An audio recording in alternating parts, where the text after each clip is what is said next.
يقين.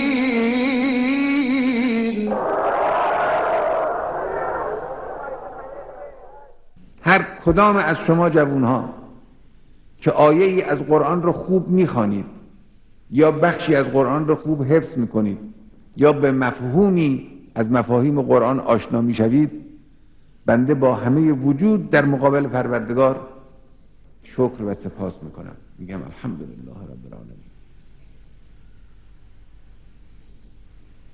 کمتر چیزی من را خوشحال میکند به قدری که خوشحال میشم من وقتی میبینم یک نوجوان میایستد مثل بلبل قرآن را از بر تلاوت میکند. مقدمش همین هاست.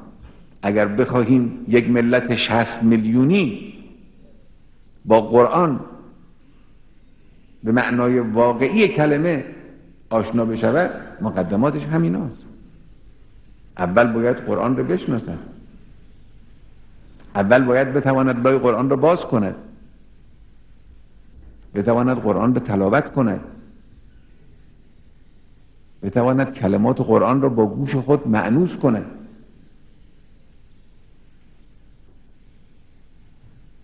و قرآن اینجوریست. شما از هر زبانی که باشید اگر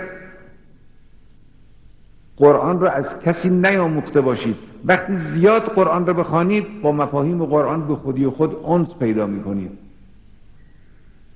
قرآن مثل باران است.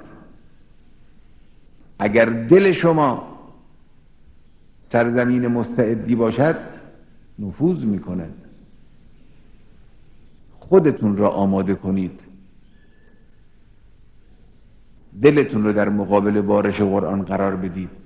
قرآن تا اعماق دل شما نفوذ میکنه. اللهم صل علی محمد و آل محمد